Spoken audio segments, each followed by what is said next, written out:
Hello, good morning. I am Dr. Varija Udayaraju. So now we are going to discuss museology course about museology course. ఎందుకంటే museology మీద చాలా comments వస్తున్నాయి, చాలా calls చేసి కూడా నన్ను అడుగుతున్నారు. సో మ్యూజియాలజీ కోర్సు ఎలా చేయాలంటే మీకు ఆల్రెడీ 2 వీడియోలలో నేను చెప్పాను. ఫారిన్ కంట్రీస్లలో ఎలా చేయాలి, ఎక్కడెక్కడ యూనివర్సిటీస్ ఉన్నాయి, ఒక జస్ట్ అంటే మొత్తం లిస్ట్ నేను ఇవ్వలేను, కానీ ఈ 2లో మీకు ఒక ఐడియా వచ్చేలాగా చెప్తున్నాను నేను. సో ఫెలోషిప్స్ చెప్తానని చెప్పాను కదా, మీకు యూకేలో కూడా నేను యూకేలో అయితే ఇంకా నంబర్ ఆఫ్ అనమాట. UK is the best in museum studies in the world అనమాట. తర్వాత జర్మనీ ఇవి ఉన్నాయి, ఇటలీ, జర్మనీ ఇవన్నీ ఉన్నాయి. ఆ తర్వాత యూఎస్ వస్తుంది. బట్ అందరు యూఎస్ గురించి ఎక్కువగా ఆశపడతారు కాబట్టి దాని గురించి నేను ముందు చెప్పాను. యూకే యూనివర్సిటీస్ కూడా చెప్తాను, ఫస్ట్ ఫెలోషిప్స్ చెప్తాను. అందరు ఆత్రంగా ఎదురు చూస్తారు కదా, ఫెలోషిప్స్ గురించి చెప్తాను అనమాట. సో ఫెలోషిప్స్ మనకి ఇండియన్ గవర్నమెంట్ అంటే అక్కడికి వెళ్ళాక ఇచ్చేవి యూఎస్లో చాలా తక్కువ అనమాట.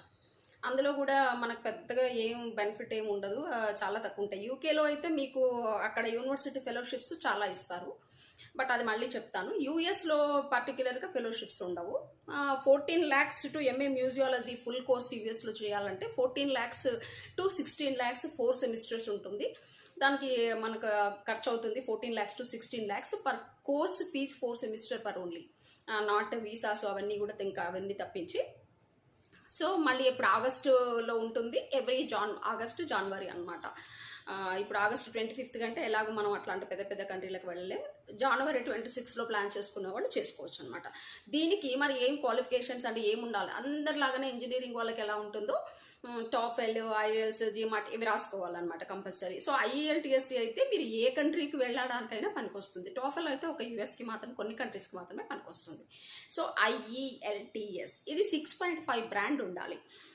దీనికి ఇప్పుడు మనం ఫెలోషిప్స్ చూద్దాం అనమాట. So full bright masters fellowships నేను మాస్టర్స్కి చెప్తున్నాను, రీసెర్చ్కి కూడా చెప్తున్నాను. రీసెర్చ్ లెవెల్లో వెళ్ళాలనుకున్న వాళ్ళకి కూడా కల్చరల్ స్టడీస్ అండ్ మ్యూజియాలజీ వీటన్నిటికీ ఉంటుందన్నమాట. సో ఇవి పర్టిక్యులర్గా మన సబ్జెక్టుకి మాత్రమే ఉంటాయి, గుర్తించండి. ఫుల్ బ్రైట్ నెహ్రూ ఫెలోషిప్స్ ఉంటుంది, ముఖ్యంగా ఫుల్ బ్రైట్ ఇవన్నీ గవర్నమెంట్, ఇండియన్ గవర్నమెంట్ ఫెలోషిప్స్. దీనికి ఏమేమి ఇస్తారంటే educational expenses, cost of living, తర్వాత మీకు ట్రావెల్ ఫండ్స్ ఇస్తారు, support for J1 visa, okay, support for J1 visa, insurance for accidents and illness. ఇది మన Indian government Fulbright Nehru Fulbright masters ఫెలోషిప్స్కి ఇస్తుంది. దానికి ఎట్లాగా అంటే ఫైనాన్షియల్ స్టేటస్ చూసి ఒకటి ఇస్తారు, రెండోది మోస్ట్లీ మెరిట్ ఫెలోషిప్. మెరిట్ ఫెలోషిప్కి అయితే ఇవన్నీ వర్తిస్తాయండి. మీరు ₹1 కూడా సింగిల్ రూపీ కూడా ఖర్చు పెట్టుకోవాల్సిన అవసరం ఉండదన్నమాట. సో నెక్స్ట్ వచ్చేసేసి నేషనల్ ఓవర్సీస్ స్కాలర్షిప్.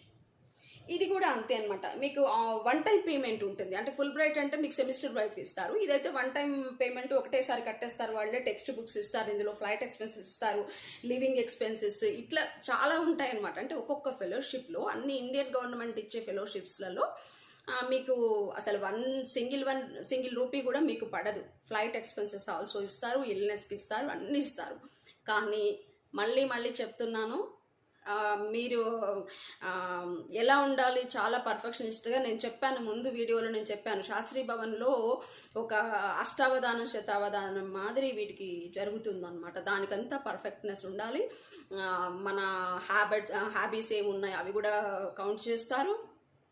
తర్వాత మన వే ఆఫ్ టాకింగ్ చేస్తారు, మన వే ఆఫ్ డ్రెస్సింగ్ కూడా కౌంట్ చేస్తారు అందులో. అంటే నఖశిఖ పర్యంతం అంటారు కదా, ఇవన్నీ చూస్తారనమాట. దట్టు ఇంకోటి పర్ఫెక్ట్ ఉండాలి, సబ్జెక్ట్ పర్ఫెక్ట్ ఉంటే నీకు ఎక్కడైనా ఏదైనా లాంగ్వేజెస్ అండ్ సబ్జెక్ట్ పర్ఫెక్ట్ ఉంటే ఏదైనా అది ఈజీ. తర్వాత ఆర్టికల్స్ రాసుకోవాలి, కంపల్సరీ ఆర్టికల్స్. మీకు ఇప్పుడు అడుగుతున్నారు, ఒకప్పుడు అడిగేవాళ్ళు కాదు, కాంపిటీషన్ పెరిగింది కాబట్టి ఆర్టికల్స్ అడుగుతున్నారు. మీరు ఆర్టికల్స్ జర్నల్స్లో పబ్లిష్ చేసి ఉండాలి. మీకు సబ్జెక్ట్ తెలుసు అనడానికి అది ఒక నిదర్శనం అనమాట. ఓకే, నాకు ఆల్రెడీ ఉన్నాయన్నమాట. సో ఇలాగా ఇది కొంచెం పెద్దగా అవుతుంది నిడివి, ఎందుకంటే ఇది చిన్నగా చెప్పడానికి రాదు. ఎరాస్మస్ మండస్ జాయింట్ మాస్టర్స్ డిగ్రీ ఉంది, అగతా హారిసన్ మెమోరియల్ ఉంది, డాక్టర్ అంబేద్కర్ స్కీమ్ ఫర్ ఇది ఇంటర్నేషనల్ స్టడీస్ ఉంది. బట్ అది సబ్సిడీ మీద వస్తుంది అనమాట, కంప్లీట్ మీకు ఫ్రీ రాదు. సో ఇలాగా నంబర్ ఆఫ్ మీరు కొట్టండి, మీరు గూగుల్ సెర్చ్లో చేయండి. మీకు నేను అబద్ధం ఏం చెప్పడం లేదు, ఎక్కడ అబద్ధం ఉండదండి. మీరు గూగుల్ సెర్చ్లో చేయండి, మీకు కూడా తెలిసిపోతుంది. ఈ నంబర్ ఆఫ్ వస్తాయి, నంబర్ ఆఫ్ డీటెయిల్స్ వస్తాయి. ఏ కంట్రీకి కావాలన్నా నెహ్రూ ఫుల్ బ్రైట్, తర్వాత ఇంకా విక్టోరియా మెమోరియల్ కూడా ఉంటుంది. నా దగ్గర బ్రోచర్ ఉంది, నేను చూపిస్తాను. నేను అప్లై చేస్తాను విక్టోరియా మెమోరియల్ కూడా. సో ఇలాగా చాలా చాలా ఫెలోషిప్స్ మనం సింగిల్ రూపీ ఖర్చు పెట్టుకోకుండా కూడా వెళ్ళచ్చు. అయితే ఎప్పుడు సబ్జెక్ట్ పర్ఫెక్ట్ ఉన్నప్పుడు. ఇది మాత్రం బాగా గుర్తుపెట్టుకోండి. మీరు చెప్పారు కదా మాకు దొరకలేదంటే దానికి నేను గ్యారంటీ ఇవ్వలేను. మీ దగ్గర సబ్జెక్ట్ పర్ఫెక్ట్ ఉన్నప్పుడు తప్పకుండా మీరు ఫెలోషిప్స్ గెలుచుకొని రావచ్చు. దానికి క్యాస్ట్ అనేది అక్కడ ఏమి క్యాస్ట్ బేస్డ్ అనేది ఫెలోషిప్స్లలో ఉండదండి. నేను ముందే చెప్తున్నాను. మాకు రిజర్వేషన్స్ అనేది ఉండదు, ఓన్లీ మెరిట్ ఉంటుంది. ఓకే, మీకు ఏదైనా గైడెన్స్ కావాల్సి ఉంటే, మీకు ఏదైనా అలాంటి సర్వీసెస్ కావాల్సి ఉంటే, మీకు దానికి కోచింగ్ కానీ ఏదైనా కావాల్సి ఉంటే నన్ను సంప్రదించండి. నా నంబర్ నోట్ చేసుకోండి, 999489588822. ఈ నంబర్ నోట్ చేసుకొని నాకు కాల్ చేయండి. మీకు ఎటువంటి ఫారిన్ కంట్రీస్కి వెళ్ళే గైడెన్స్ కానీ, ఏ యూనివర్సిటీ చూస్ చేసుకోవాలి, జాబ్స్ ఎలా వస్తాయి, మీకు అక్కడ ఎట్లా లివింగ్, మీకు అంటే మీకు ప్రాబ్లం లేకుండా, మీకు ఒక అమ్మాయిలు వెళ్ళినా కూడా సేఫ్టీగా ఎలా ఉండాలి, అవన్నీ కూడా నేను అరేంజ్ చేయగలను. ఆ సర్వీసెస్ నేను ఇవ్వగలను, బట్ చార్జ్ చేస్తాను. Okay, this is very frankness. నేనేం ఫ్రీ సర్వీస్ చేయను, నేను చార్జ్ చేస్తాను. మీరు అది వెళ్ళదలుచుకుంటే మీరు ఎక్కడైనా చేయించుకోవచ్చు, బట్ నేను మ్యూజియంస్లో వర్క్ చేశాను, నాకు తెలుసు కాబట్టి మీ ఇష్టం అనమాట. నేను చెప్తున్నాను సర్వీసెస్ ఇవ్వగలను అని చెప్పి. Okay, thank you one and all.